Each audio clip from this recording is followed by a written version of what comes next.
안녕하십니까.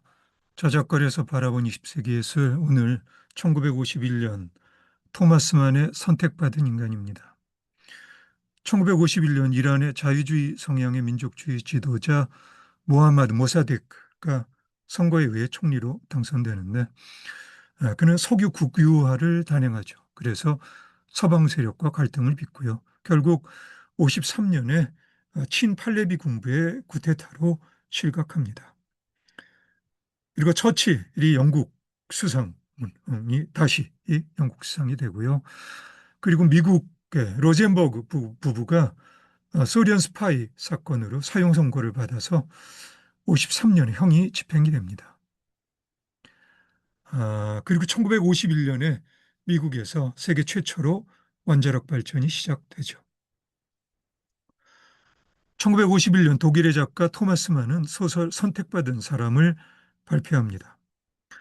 토마스 만의 1924년 소설 마해산을 좋아했던 저작거리 보통 사람인 나로서는 말년에 토마스 만이 왜 이런 소재의 소설을 썼지 하는 의구심이 들었던 작품입니다.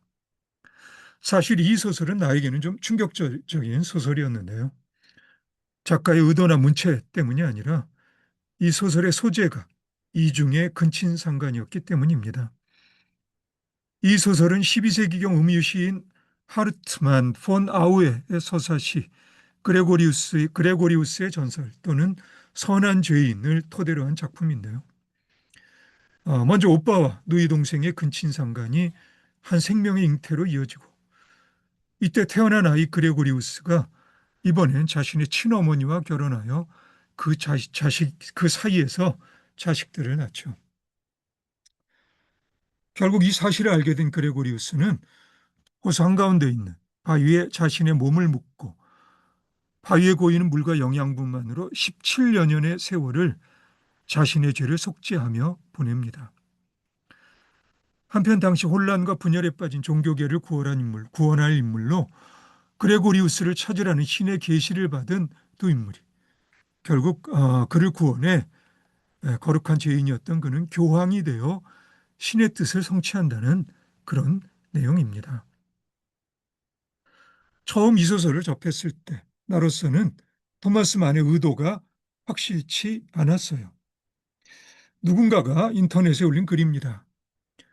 선택의 은총과 의미는 이성적으로 파악하기 어려운 신의 영역으로 유보된다. 이것이 토마스 만의 의도였을까요? 이보다 몇 년 앞서서 1947년 토마스 만은 소설 파우스트 박사를 집필합니다. 이 소설 또한 독일 종교개혁 시대의 전설에 기초하고 있는 작품인데요.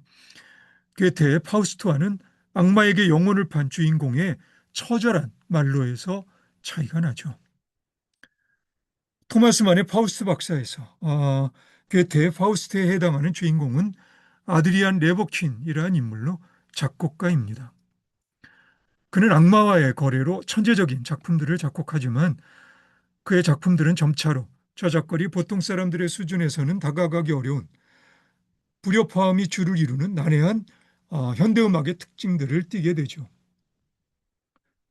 토마스 만의 파우스트 박사가 제2차 세계대전과 홀로코스트라는 엄청난 범죄를 저지른 독일 나치에 대한 작가이자 독일 시민으로서 토마스 만의 남겨진 폐허로서 조국을 바라봐야만 하는 어떤 절실함이 내포된 작품이라는 생각이 나에게는 드는데요. 파우스트 박사에 나오는 문장입니다. 그러나 지금 세상에서는 경건하고 고지식한 방법으로는 정당한 수단으로는 어떤 것도 만들어낼 수 없으며 아궁이에서 활활 타오르는 지옥의 불꽃이 없으면 마귀의 도움이 없으면 예술이 불가능한 시대라는 걸 깨달았단 말입니다. 그리고 선택받은 사람은 그 자연스러운 연장선상에서 남겨진 폐허에서 움터오르는 어떤 희망의 싹을 전하고 싶은 토마스 만의 의도인 듯 싶은 느낌도 들고요. 이 느낌은 1947년 파우스트 박사에서 1951년 선택받은 사람으로 이어지는 연결고리에서 비롯된 것입니다. 저지른 범죄를 참여하는 마음의 절실함과 관련되어 아드리안 레버퀸의 고백입니다. 제가 지은 죄는 용서받을 수 있는 한도를 넘었습니다. 자비와 용서의 가능성을 철저히 불신하면 오히려 끝없이 자비심을 자극할 거라는 계산까지 함으로써 저의 죄는 극단으로 치달았습니다. 보시다시피 저는 저주받은 몸이며 어떠한 용서도 기대할 수 없습니다. 어떠한 용서의 가능성도 이미 그런 계산적 사고로 차단되었기 때문입니다.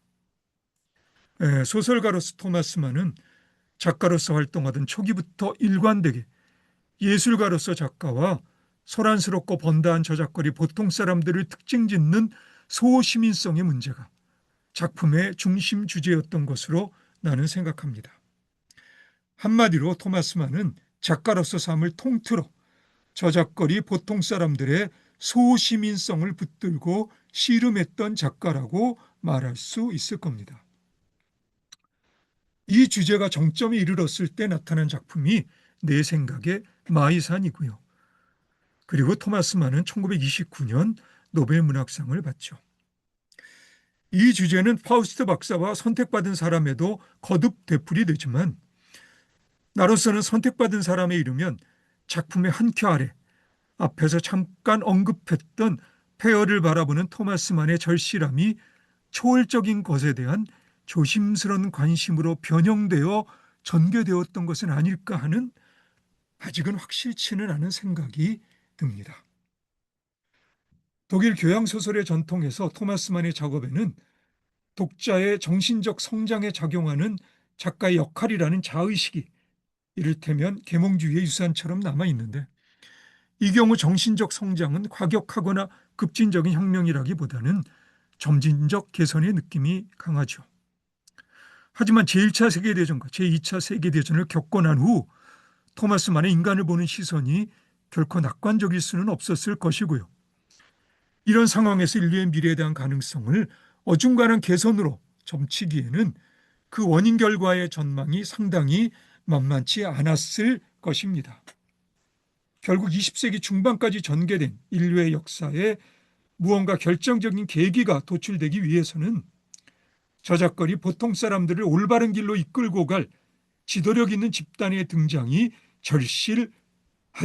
이러한 절실함의 기결은 악마와의 거래가 아닌 신의 뜻에 부합하는 방식으로 종자를 바꾼다는 것. 그러니까 저작거리 보통 사람의 수준에서 계몽되고 개선되는 것이 아니라 아예 종자 자체가 바뀐다는 겁니다. 그렇게 종자가 바뀌기 위해서는 더 이상 내려갈 곳이 없을 정도로 처절하게 바닥을 쳐볼 필요가 있을 거고요. 어쩌면 인류가 경험한 20세기의 지독한 어두움을 토마스 만은 그 누군가의 종자가 신의 뜻에 부합하는 방식으로 바뀌기 위해 거쳐야만 했을 어두움으로 받아들이고 싶었을 신락 같은 희망으로 보고 싶었을지도 모른다는 나의 별다른 근거 없는 생각입니다. 이렇게 토마스 만의 선택받은 사람이라는 소설에서 내가 느꼈던 당혹감을 신비스럽고도 초월적인 차원에서 풀어보려는 나의 어설픔은 1941년 토마스 만이 친구에게 보낸 다음과 같은 글에서 약간이나마 위안을 찾을 수 있을 듯도 싶습니다. 요즘 우리는 신과 종교에 대해 많은 말들을 하고 있지. 그리고 난 내가 신앙을 갖고 있는지 아닌지 말할 수 없다고 말했어. 나쁜 의도로 한 말은 아니야. 그럼에도 난 때때로 내가 신앙을 갖고 있다는 느낌을 받아. 왜냐하면 믿음이 없다면 누구라도 내가 파렴치함을 미워하는 만큼 그렇게 미워할 수는 없을 거라 생각하기 때문이지. 1951년 프랑스에서 조르주 마띠에, 장폴 리오페, 야로슬랍 세르팡, 장 포트리에, 앙리 미쇼, 장 디위페 등 6명의 전시회가 개최되는데 이 전시회를 주관한 미술평론가 미셸 타피에가 비정형의 의미 키워드 시그니피앙 드 앵포르메이라는 명칭을 부여합니다. 이로부터 비정형 미술 알 앵포르멜이라는 용어가 탄생하죠. 일단 몬드리안 계열의 비기하학적 추상과는 구별되는 경향이지만 그것을 제외하고는 다양한 스타일들을 광범위하게 포섭하는 그런 경향입니다.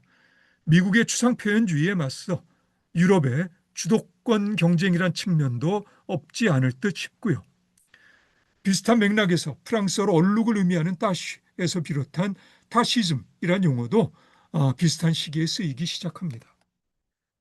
독일계 프랑스어가 한스 하르퉁, 러시아계 프랑스어가 세르주 폴리아코프, 그리고 프랑스어가 피에르 술라주, 스페인어가 안토니 타피에스, 독일어가 볼스 등이 비정형이란 범주로 묶일 수 있는 화가들입니다. 대체로 정리된 구성의 깔끔함을 무시하고 거친 필치의 운동감이 두드러진 추상이나 반추상적 경향의 작품들을 의미합니다. 1924년 테오반 두스비르가 추상회화란 표현 대신 구체회화란 표현을 제안하고 그의 영향을 받아 스위스의 전방위적 미술가 막스 비를 포함해서 이탈리아나 북유럽 또는 브라질을 중심으로 한 중남미 지역에서는 추상미술이라는 의미로 구체미술이라는 용어가 비교적 널리 유포되기는 했지만요. 용어와는 상관없이 이제 1950년대에 접어들면 비공산권 진영의 미술계에 반추상까지 아우르면서 추상미술이 광범위하게 제 목소리를 내는 시대적 흐름을 보입니다. 1930년대 비구상 미술이라는 용어도 자주 쓰이는 용어였고요. 앞에서도 언급했던 스페인의 철학자 호세 오르테가 이 가세트는 1930년 대중의 반란이란 책을 펴내면서 저작거리에서 소란한 제 목소리를 내기 시작하는 보통 사람들을 이끌고 갈 정의로운 엘리트 리더십을 역설합니다. 이러한 그의 보수 자유주의적 입장이 예술의 전위적 현대성과 결합되어 1925년 예술의 비인간화와 문학의 비전이란 책이 출판되는데 이 책의 주제와 관련해서 인터넷에서 누군가가 특히 미술과 관련되어 다음과 같이 정리해 놓았네요. 1. 미술을 감상적인 내용에서 해방. 2. 사실적인 형태는 피함. 3. 미술은 미술일 뿐. 4. 미술은 유희. 5. 아이러니 강조. 6. 진정성과 정확성. 7. 관념성, 초월성, 회피. 테오반 두스비르의 1930년 구체미술 선언과도 접점을 보이는 오르테가이 가세트의 현대미술에 대한 입장은 세부적인 사실적 묘사에 있어 기량의 정점에 이른 19세기 후반의 미술과 일상적인 꾸밈으로써 미술의 쓸모를 강조하는 저작거리 보통 사람들의 관념을 무찌르면서 동시에 저작거리의 소란스럽고 번다한 감정과 세속적 가치에 거리를 두고 실천적이면서 능동적으로 사유할 수 있는 정신의 주관적인 작용에 방점을 찍습니다. 이러한 그의 입장은 사반세기가 지난 앵포르멜 경향의 미술에도 여전히 적용 가능하겠지만 솔직히 쓸모를 벗어나서 미술은 유의임을 강조하는 현대미술의 진정성 부분은 저작거리 보통 사람인 나로서는 확인하기가 절대적으로 어려운 성질이겠고요. 더구나 제2차 세계대전이 끝나고 전 세계 미술 시장이 하나의 제도로서 강력한 권력을 행사하기 시작하면서 범지구적으로 미술은 미술일 뿐이라는 구호를 외치면서 엄청나게 쏟아져 나오는 다양한 스타일의 추상적 작업을 진정성으로 파악하기에 저작거리 보통 사람인 나의 감수성은 여전히 미술에 있어 전통적인 잘 그림과 매력 있음의 관습에 머물러 있는 것이 사실이거든요. 그 안타까운 한계에서 앵포르멜 경향의 미술이 부정적인 의미에서 아이러니의 새로운 장이 되어주지 않기만을 나는 바랄 뿐입니다. 1951년 미국의 작가 J.D. 셀린저가 호밀밭의 파수꾼을 출판합니다. 내가 청소년 시기 좋아했던 소설이고요. 지금도 끊임없이 범지구적으로 10대 독자들을 확보하고 있는 작품이죠. 이 소설의 인쇄로 생활에 필요한 충분한 생활비를 벌어들인 셀린저는 1965년 이후 집필한 어떤 작품도 발표하지 않습니다. 솔직히 그가 발표할 생각 없이 쓴 글들이 상당히 궁금하고요. 칩거와 은둔이 이 정도는 되어야 이제는 권력이 되어버린 제도로서 문학계와 작가가 필요한 만큼의 거리를 유지할 수 있을 듯 싶기도 합니다. 그러면 잠깐 그림들을 좀 볼까요? 이 그림이 조르주 마띠에의 1954년 그림입니다. 마띠에는요, 벽에 커다란 캔버스를 걸어놓고요. 그리고는 무사가 긴 칼을 뽑아 휘두르듯이 그렇게 붓을 휘두른 화가입니다. 그래서 그를 액션 페인팅의 선구로 그렇게 평가하는 그런 사람들도 있어요. 자, 이 그림은 리오펠의 그림입니다. 그리고 이 그림이 세르빵의 그림이고요. 그리고 장 보트리에의 그림, 그리고 앙리 미쇼의 그림, 그리고 장 듀뷔페의 그림입니다. 그럼 오늘은 여기까지 하겠습니다. 수고 많으셨습니다.